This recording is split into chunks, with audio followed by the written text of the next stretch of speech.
Okay. Thank you all. Okay.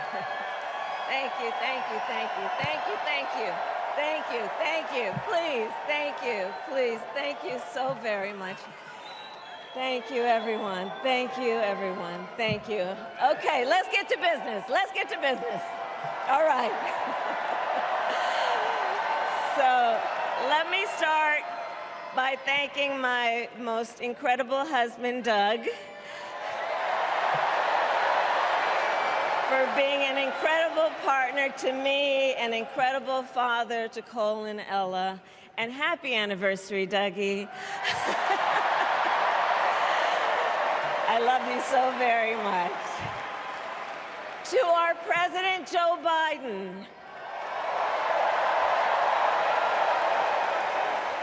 when I think about the path that we have traveled together, Joe, I am filled with gratitude.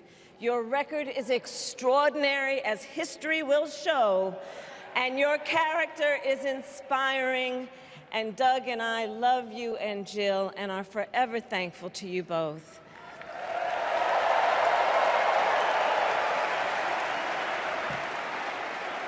And to Coach Tim Walz,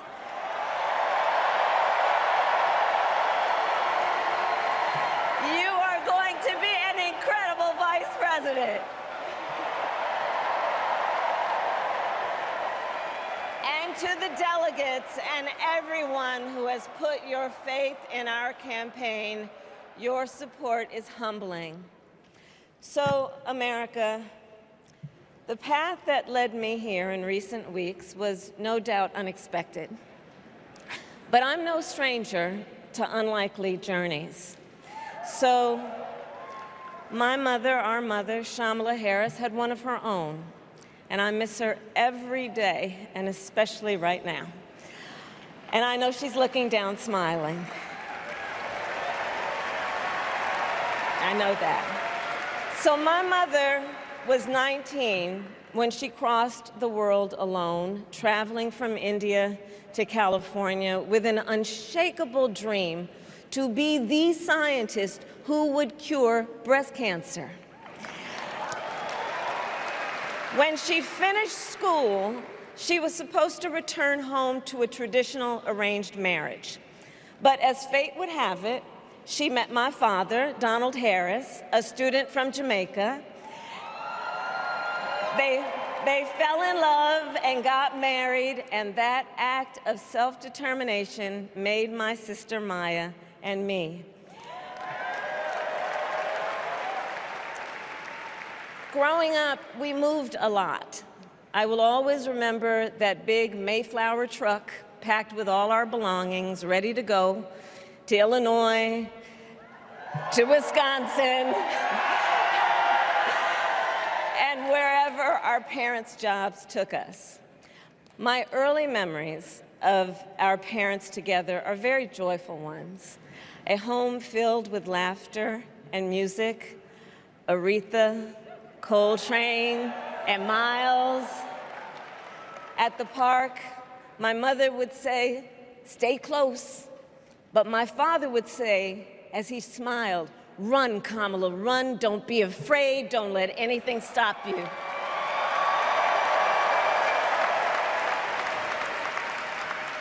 From my earliest years, he taught me to be fearless. But the harmony between my parents did not last. When I was in elementary school, they split up, and it was mostly my mother who raised us. Before she could finally afford to buy a home, she rented a small apartment in the East Bay. In the Bay, you either live in the hills or the flatlands. We lived in the flats, a beautiful working-class neighborhood of firefighters, nurses, and construction workers, all who tended their lawns with pride. My mother, she worked long hours, and like many working parents, she leaned on a trusted circle to help raise us. Mrs. Shelton, who ran the daycare below us and became a second mother. Uncle Sherman, Aunt Mary, Uncle Freddie, Auntie Chris. None of them family by blood, and all of them family by love.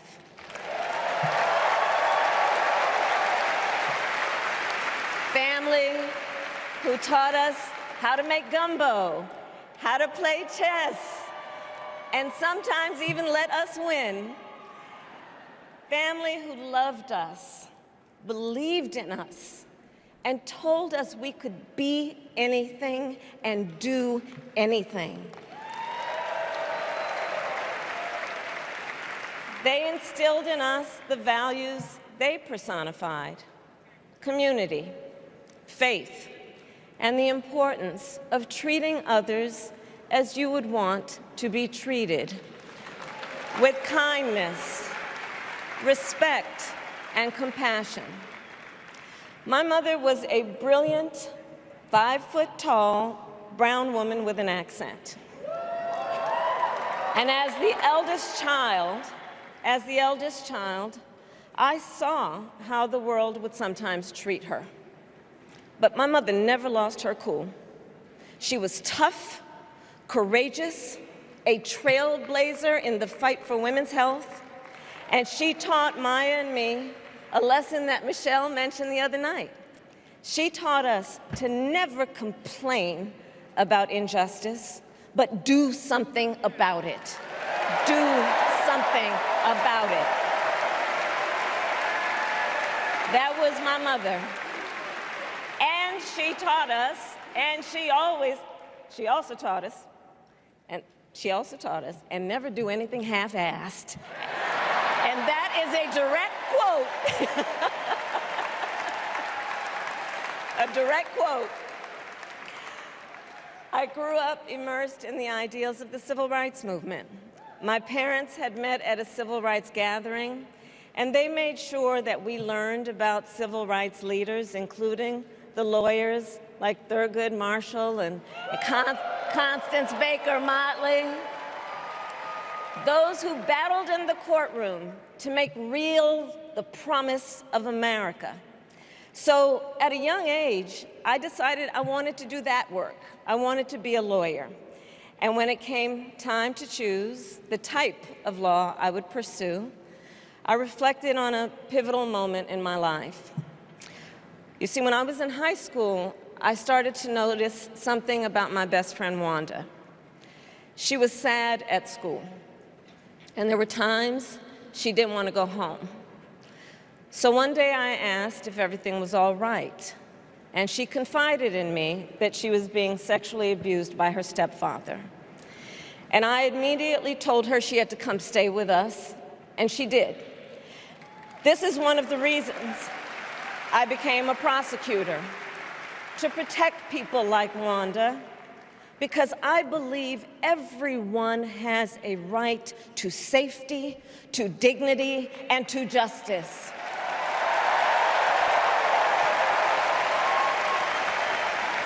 As a prosecutor, when I had a case, I charged it not in the name of the victim, but in the name of the people.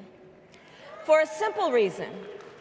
In our system of justice, a harm against any one of us is a harm against all of us.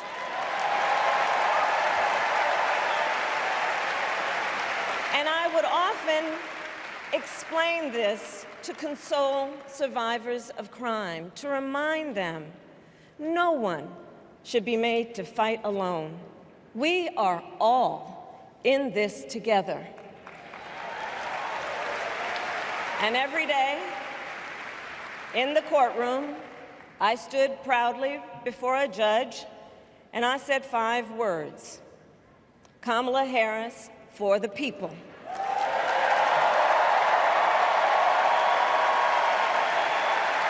And to be clear, my entire career, I've only had one client, the people.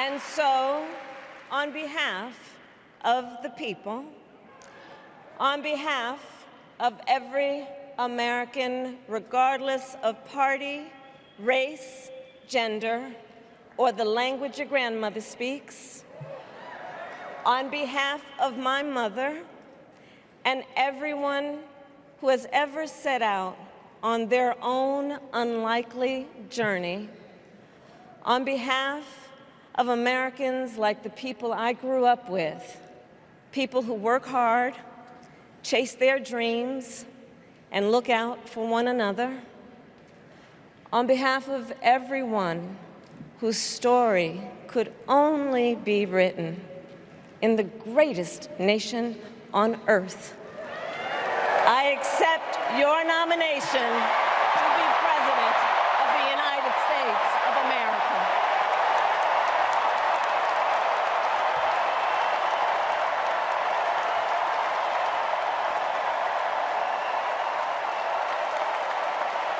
And with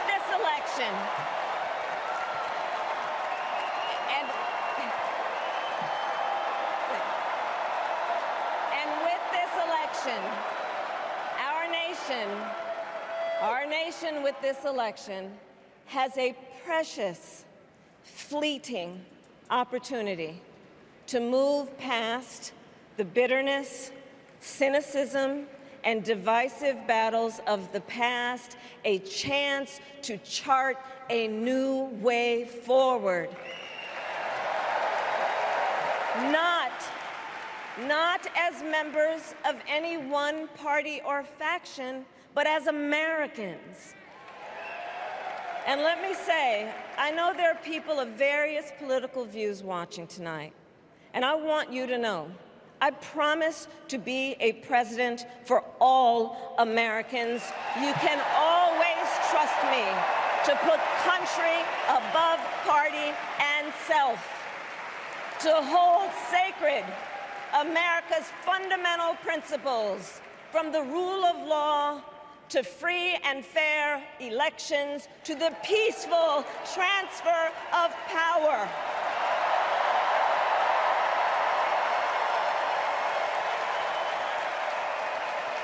I will be a president who unites us around our highest aspirations, a president who leads and listens, who is realistic, practical, and has common sense, and always fights for the American people.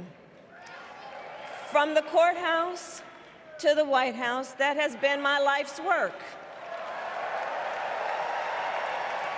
As a young courtroom prosecutor in Oakland, California, I stood up for women and children against predators who abuse them. As Attorney General of California, I took on the big banks, delivered $20 billion for middle-class families who faced foreclosure, and helped pass a homeowner Bill of Rights, one of the first of its kind in the nation. I stood up for veterans and students being scammed by big for-profit colleges, for workers who are being cheated out of their wages, the wages they were due, for seniors facing elder abuse. I fought against the cartels who traffic in guns and drugs and human beings, who threaten the security of our border and the safety of our communities. And I will tell you, these fights were not easy, and neither were the elections that put me in those offices. We were underestimated at practically every turn, but we never gave up, because the future is always worth fighting for.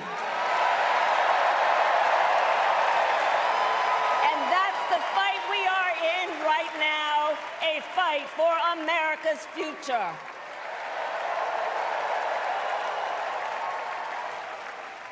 Fellow Americans, this election is not only the most important of our lives, it is one of the most important in the life of our nation.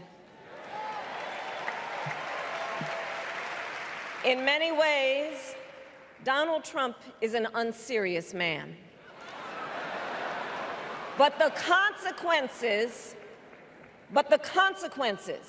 of putting Donald Trump back in the White House are extremely serious. Consider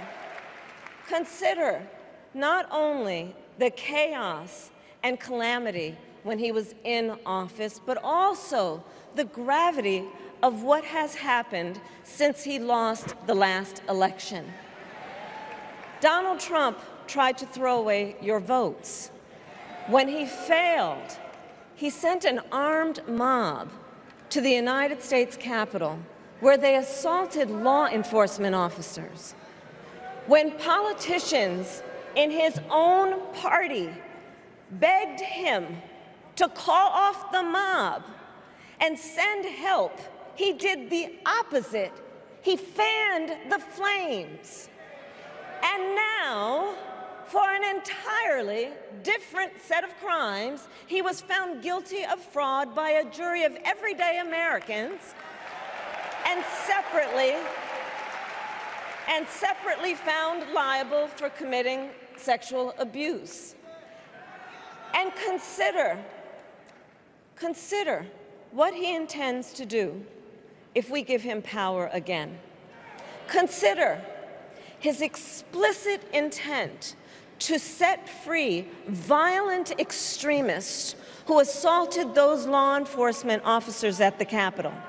His explicit intent to jail journalists, political opponents, and anyone he sees as the enemy. His explicit intent to deploy our active duty military against our own citizens. Consider the power he will have, especially after the United States Supreme Court just ruled that he would be immune from criminal prosecution. Just imagine Donald Trump with no guardrails, and how he would use the immense powers of the presidency of the United States, not to improve your life, not to strengthen our national security, but to serve the only client he has ever had, himself.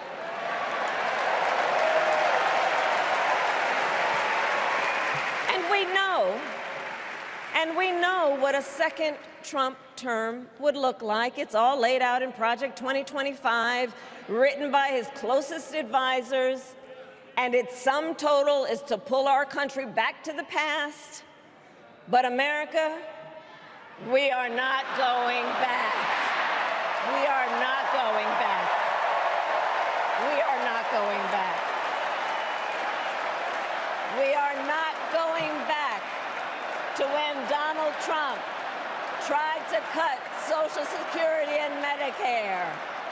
We are not going back to when he tried to get rid of the Affordable Care Act, when insurance companies could deny people with pre-existing conditions. We are not going to let him eliminate the Department of Education that funds our public schools. We are not going to let him end programs like Head Start that provide preschool and child care for our children. America, we are not going back.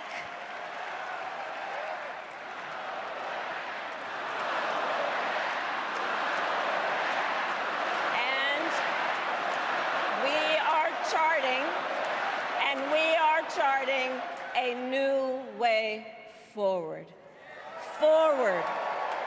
To a future with a strong and growing middle class, because we know a strong middle class has always been critical to America's success. And building that middle class will be a defining goal of my presidency.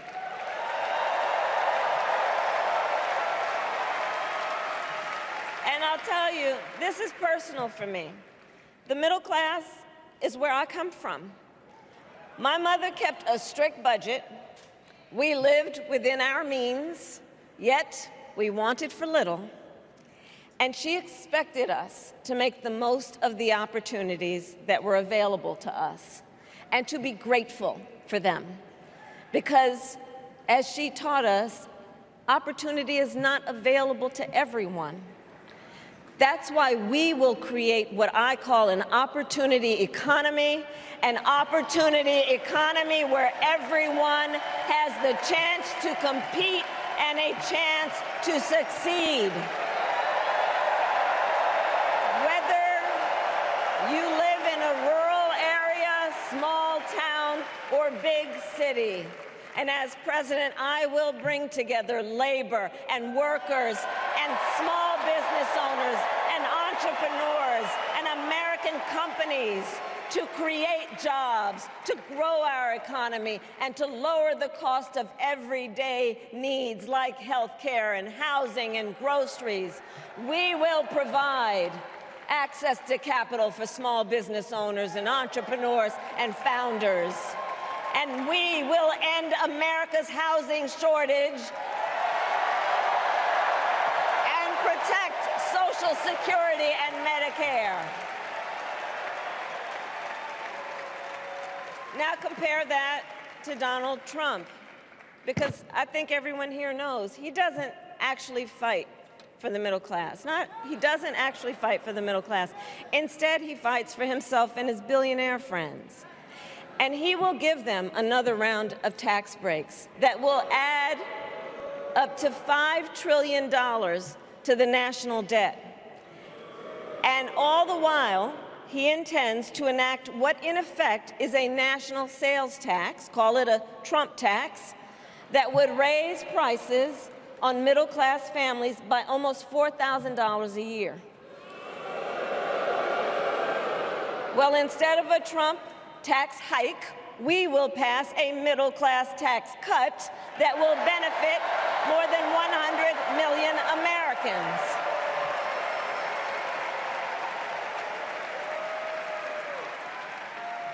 Friends, I believe America cannot truly be prosperous unless Americans are fully able to make their own decisions about their own lives, especially on matters of heart and home.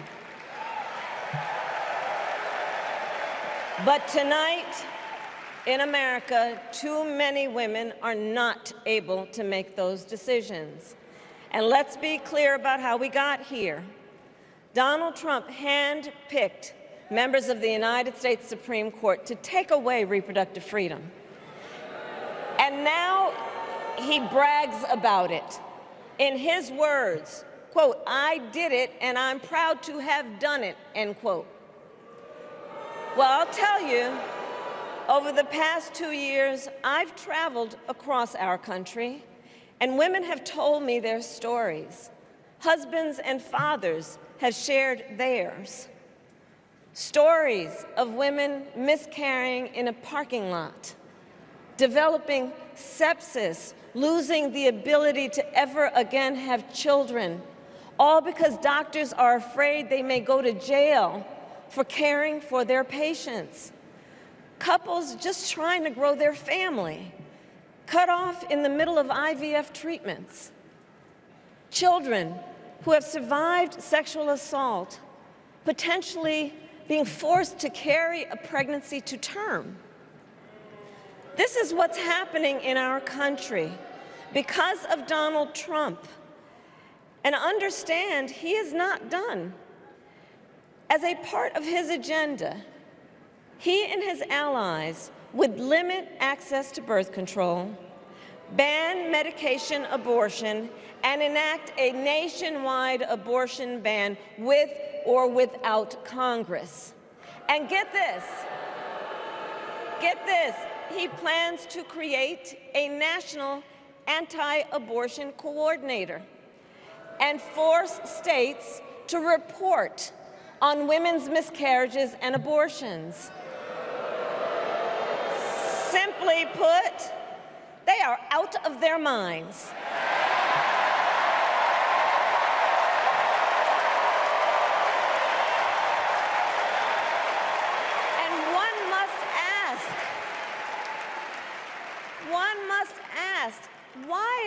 exactly is it that they don't trust women?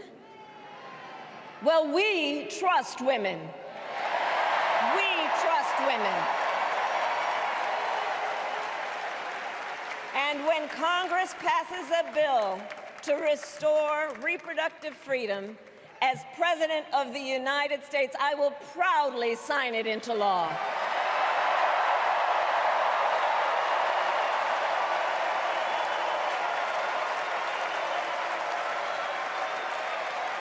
In this election, many other fundamental freedoms are at stake.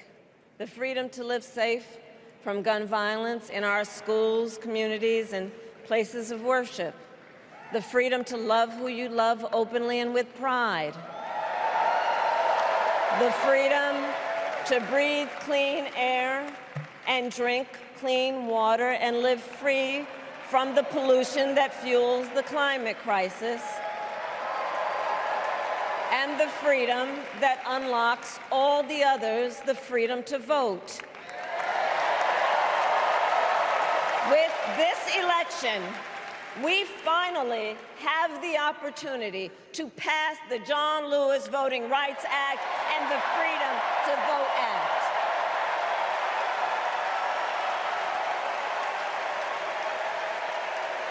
And let me be clear, after decades in law enforcement, I know the importance of safety and security, especially at our border. Last year, Joe and I brought together Democrats and conservative Republicans to write the strongest border bill in decades. The Border Patrol endorsed it.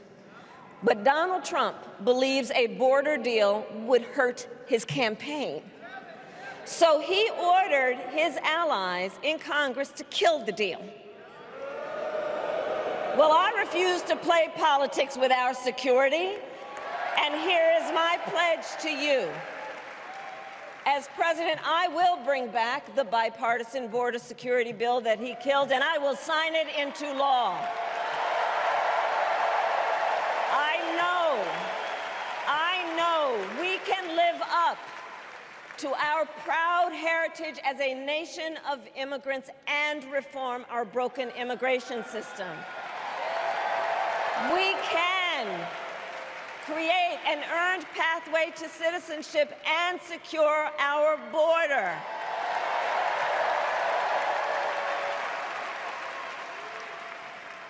And America, we must also be steadfast in advancing our security and values abroad.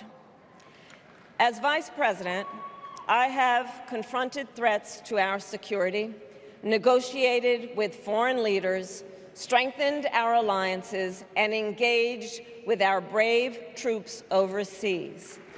As Commander-in-Chief, I will ensure America always has the strongest, most lethal fighting force in the world, and I will fulfill our sacred obligation to care for our troops and their families, and I will always honor and never disparage their service and their sacrifice.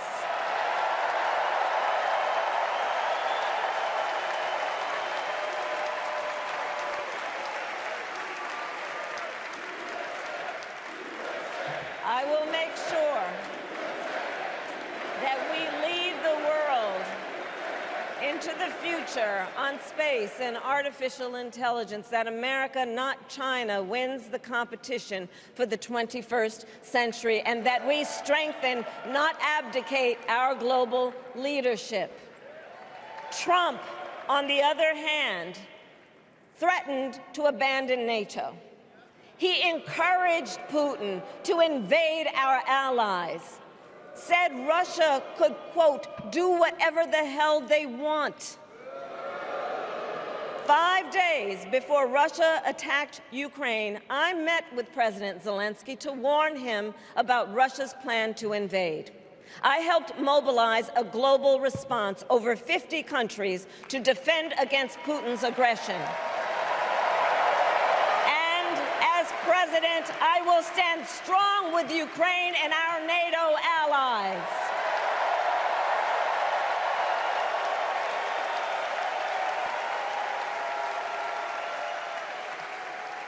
With respect to the war in Gaza, President Biden and I are working around the clock because now is the time to get a hostage deal and a ceasefire deal done.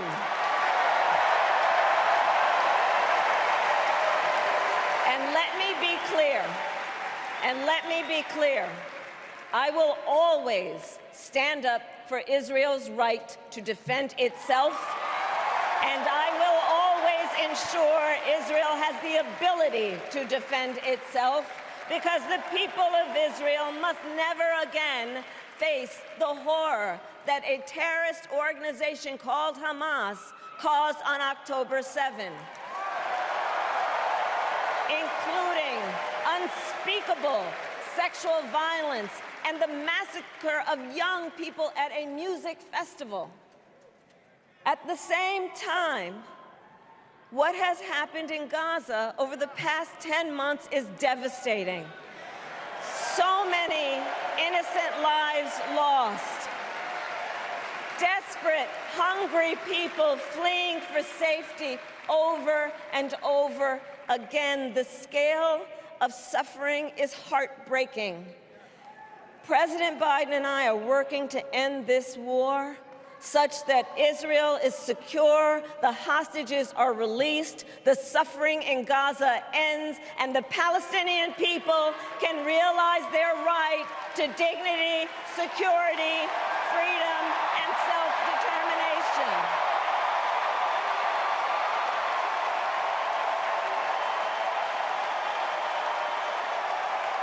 And know this, I will never hesitate to take whatever action is necessary to defend our forces and our interests against Iran and Iran-backed terrorists. I will not cozy up to tyrants and dictators like Kim Jong-un who are rooting for Trump,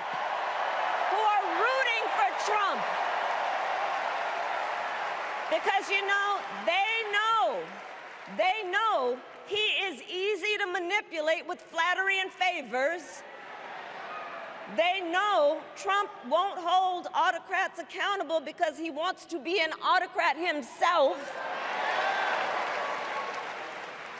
And as president, I will never waver in defense of America's security and ideals, because in the enduring struggle between democracy and tyranny, I know where I stand and I know where the United States belongs.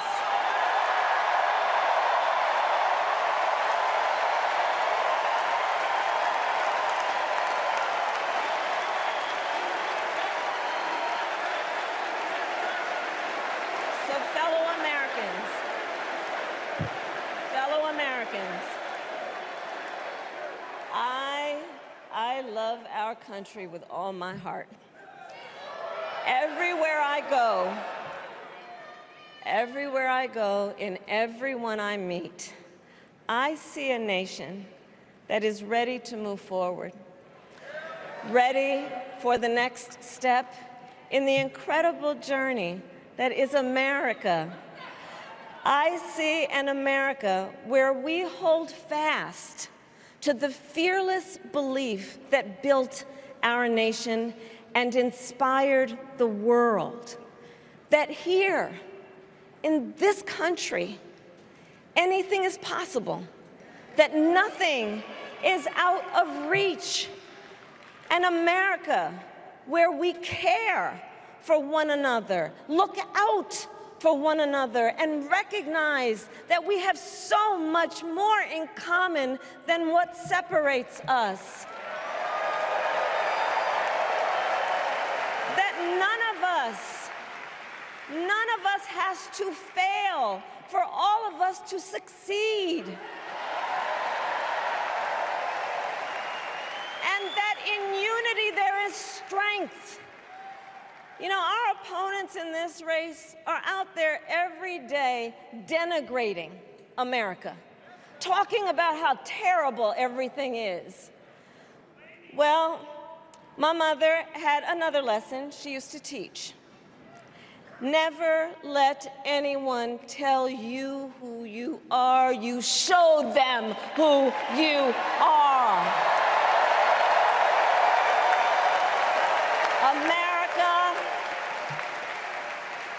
let us show each other and the world who we are and what we stand for.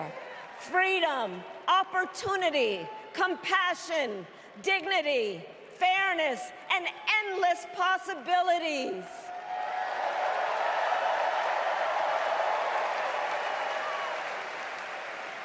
We are the heirs to the greatest democracy in the history of the world. And on behalf of our children and our grandchildren and all those who sacrificed so dearly for our freedom and liberty, we must be worthy of this moment.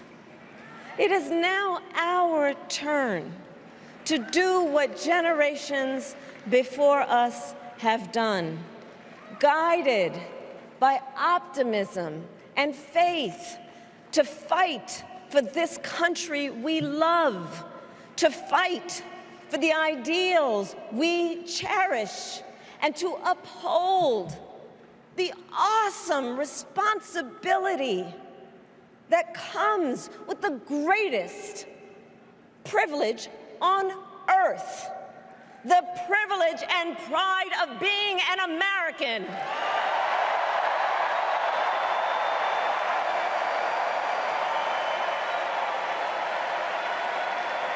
So let's get out there, let's fight for it, let's get out there, let's vote for it, and together, let us write the next great chapter in the most extraordinary story ever